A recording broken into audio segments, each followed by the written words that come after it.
இப்படியும் சில மனுஷங்க இருக்கதாங்க செய்யறாங்க. காளையை கண்டுபிடிச்சா 1,00,000 ரூபாய் வந்துட்டு தரோம் அப்படின்னு சொல்லியும் எனக்கு அந்த 1,00,000 ரூபாய் வேணாம் அப்படின்னு வந்துட்டு சொல்லியிருக்காங்க. ரீசெண்டா நாமக்கல் சாலப்பாளையம் ராஜா அண்ணாவோட காலை வந்துட்டு காணோம், சப்போஸ் கண்டுபிடிச்சு கொடுத்தீங்கன்னா 1,00,000 ரூபாய் தருவாங்க அப்படின்னு வந்துட்டு சொல்லியிருந்தோம். ஸோ அவங்க சொல்லி நம்ம வந்துட்டு எல்லாருமே வந்துட்டு ஷேர் பண்ணியிருந்தாங்க.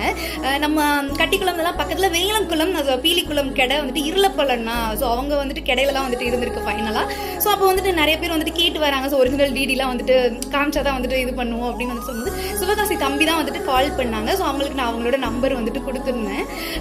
இப்போ வந்துட்டு ஃபைனலாக வந்துட்டு அவங்க மாடை கண்டுபிடிச்சு மாடை வந்துட்டு இப்போ ஏற்றிட்டு போய்கிட்டு இருக்காங்க. ஸோ இந்த இடத்துல அமௌண்ட் கொடுக்கலாம் அப்படின்னு சொல்லி போகும்போது எனக்கு இந்த அமௌண்ட் எனக்கு எதுக்குப்பா, இந்த அமௌண்ட்லாம் எனக்கு வேணாம் ஸோ வந்துட்டு அப்படின்னு வந்து சொல்லியிருக்காங்க. இது கேட்டு எனக்கு ஒரு மாதிரி ஆயிடுச்சு. அந்த அண்ணன்ட்ட தான் இப்போ கொஞ்ச நேரத்துக்கு முன்னாடி பேசினேன், வணக்கம் தான் இந்த மாதிரி அப்படின்னு சொல்லி பேசும்போது, ஆமாப்பா எனக்கு எதுக்குப்பா அமௌண்ட்டு வேணாம், நம்ம கிடக்காரவங்க காளையை பற்றி நமக்கு தெரியாதா, ஸோ நமக்குள்ள வந்துட்டு பண்ணுற விஷயம், ஸோ வந்துட்டு கண்டுபிடிச்சி கொடுத்தா